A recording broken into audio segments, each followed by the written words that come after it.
Are you ready for UFC 307 this weekend? Are you sure you're ready? Because it's going down in Salt Lake City this weekend, and you can get in on all the action with my partners at DraftKings Sportsbook. Right now, all new customers who bet $5 can get $200 in bonus bets instantly. Download the DraftKings Sportsbook app, sign up using my promo code SONNEN. DraftKings, the crown is yours. That's $200 in bonus bets instantly after betting just $5. You can use your $200 in bonus bets to stay in on all the action. If sports betting is not yet available in your state, don't worry. You can still join in on all the fun at DraftKings Daily Fantasy for a shot at winning cash prizes. Download the DraftKings Sportsbook app now. New customers, use my promo code SONNEN. Bet just $5 and get $200 in bonus bets instantly. Right now, that's promo code SONNEN only at DraftKings Sportsbook. I can't recall the opponent, but Mike Tyson did a training camp in Hawaii. And Mike Tyson in his prime, 220 pounds. Every fight he had thereabouts, whether it was 218, 222, but right, 220 pounds, and he weighed in at 240 pounds. And the line completely moved. It chalked it up to, in Hawaii. What kind of gyms are there? What kind of seriousness are you taking? There's so many distractions. And then you saw that he had gained weight. Turned out there was something to those rumors about the beach and the sunshine and having other things to do. And it was a very un-Mike Tyson-esque performance. And I bring that because I will maintain for you, the fighters all know who's going to win before they go out there. Now, while that's not an absolute, the fighters know who's going to win before they go out there.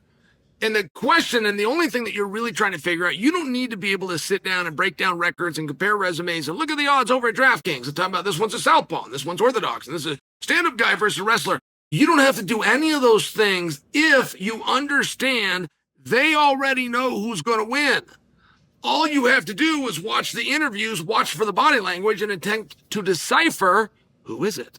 They're both going to say it's them. They're both going to say that they believe in themselves. One of them means it and one of them doesn't. And it's an interesting thing. And I must admit for you, it's wildly difficult to tell. It's wildly difficult with how to body of work, a body of fights and a body of interviews, a body of what Randy Couture would call the approach. So some guy's got that poker face, right? Think of Fedor Emelianenko.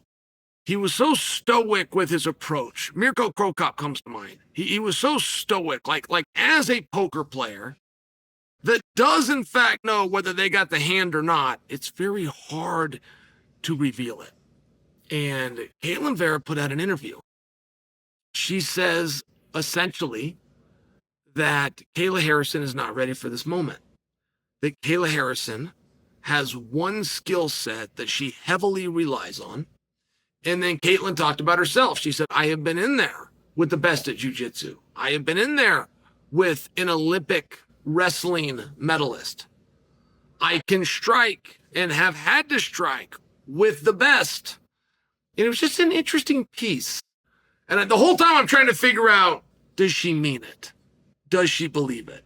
But I couldn't help but recall a time at Madison Square Garden in a media room when there was a young man by the name of Cory Anderson who was supposed to fall down to Johnny Walker.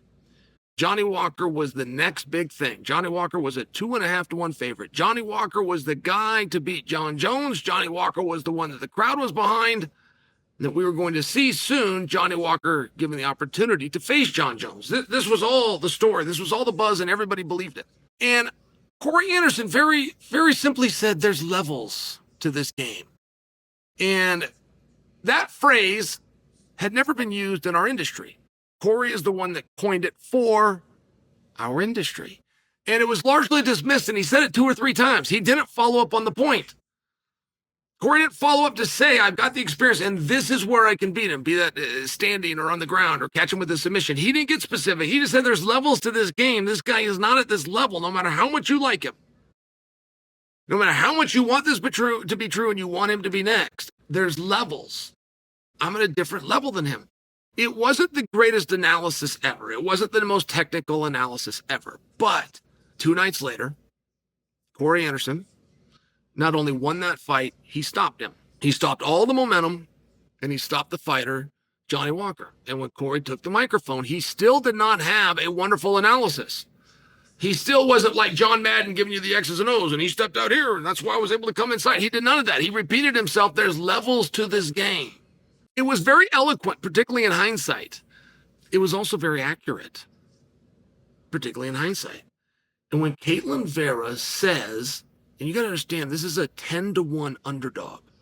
Right now, DraftKings right now, Kayla Harrison is a 10-1 favorite. To put that in perspective for you, the night that Conor McGregor and Floyd Mayweather, when the bell actually rang, Conor was an 11-1 underdog. But at points during that buildup, he was within an 8-1 underdog. Anybody could see that Floyd, who had never failed to win at doing this, versus Conor, who had simply never done this. It was very obvious who was going to win, and you still couldn't get the odds any crazier than 11-1. And Ketlin Veira that has gone in there and done this with the best of them. And by the way, if you go look at her record, it is wildly deceptive. Like even in the fights that Ketlin Veira lost, she was winning. The fights that she lost, she was winning moments. All of them, she was winning moments. All of them, she was winning sequences. Several of them, she was winning the entire fight. And it's just one of those moments, right? Like something's too good to be true. 10-1 is a massive spread for somebody that's only been to the weight class one time in Kayla Harrison. Caitlin's assessment that Kayla is going to rely heavily on one discipline. I think that's fair. Whether that's true or not, I think that it's fair. Some of the greats have surprised us. Khabib Nurmagomedov, by example, goes in there with Conor McGregor, ends up outboxing Conor. And yes, I'm putting that all into the one punch he landed and stumbled Conor, but it was more than Floyd could do, and it surprised us. GSP was going to be nullified. GSP took everybody down. He was going to be nullified by Matt Hughes, the greatest wrestler sport had ever seen. I believed it. I didn't know what would happen once he was nullified, but I believed he would be nullified. I didn't think he could go out and tackle Matt Hughes. Turned out I was right. He couldn't. What I didn't know, same as you guys and same as Matt Hughes, is that St. Pierre had a stand-up arsenal that was just as effective. It just wasn't his first choice. And I tell you that because I would believe somebody like Kayla Harrison probably does have another weapon, but you need the right opponent to bring that out, right? We would not have known that GSP's got this karate background and how good he is and how lethal and his setups and his head kicks had his first choice, the wrestling, not been stopped. And what will happen? What will happen if Kayla Harrison fails to get the takedown? Can she stand in there? Can she regroup? And regardless to what you think the answer to that question is, it's interesting. It's a very interesting question. And to hear Ketlin Veira come out and say, it was just very similar to Cory Anderson. To come out and say that Kayla relies too heavily on one discipline. To say that I've been in there, I've had other people, and then to know, you and I, to know as outsiders that all pressure has been removed from Ketlin Veira. As a 10-1 underdog when nothing is expected of you. You show up to a press conference, it's almost a question, why am I here? Like you, the media, and the fans that are going to read from you, the media, have already spoken. You think that I have no chance. You think this is a foregone conclusion. But for you to be right, Kayla has to be able to implement something that I know is coming. I'm well aware of what she's going to do. I'm well aware she's not going to fight me with space. She's going to close that distance. She's going to get her hands on me. She's going to attempt to push me into the fence. If not, and by the way, Kayla is very interesting because while all those things are true, it even goes a step further. We not only know she's going to take space away, she's going to get her hands on her. Even what she does then, we know, which involves a type of sweep, a type of trip. She's going to use her leg, and she's going to attack and or off balance her opponent below the waist at their legs. That's pretty specific. I mean, that really is pretty specific. There's something known as anti-wrestling. It was developed, as best I know, by my own teammate, Nate Quarry. He is the only guy that I have ever seen do it. He is the one that told me the term. But Nate Quarry at Team Quest found himself in a room full of wrestlers. And each day as he's trying to be a great fighter, he's still got to worry about the same thing, which is, what if somebody just gets me down and holds me there? What am I going to do? And before I knew it, you couldn't take him down anymore. It wasn't a matter of can you hold him there. You simply couldn't take him down. Day after day into week, what are you doing? I finally ask him, what are you doing? And he tells me, I'm anti-wrestling. I know you're coming forward, so I back up. I know you're looking to tie up with me, so I refuse to do it. Until you can get that look and or that feel that you've been trained to do for 20 years, you're not going to go to the next step. And the same really is true for Kayla Harrison. Right? It's very much by the numbers. And what happens if somebody stops that? That is the suggestion that Ketlin Veira is bringing to our attention. I think it's fair. We dismissed it when Cory Anderson said something very close. But the guy that was supposed to beat Jon Jones, the guy that was supposed to fight Jon Jones, the next savior of the division, the future world champion, got derailed to the point that he was never even, to this point in time, given that opportunity. I mean, there's something to it. Both fighters know who's going to win. And it's very tough to see through it, know what they're really thinking.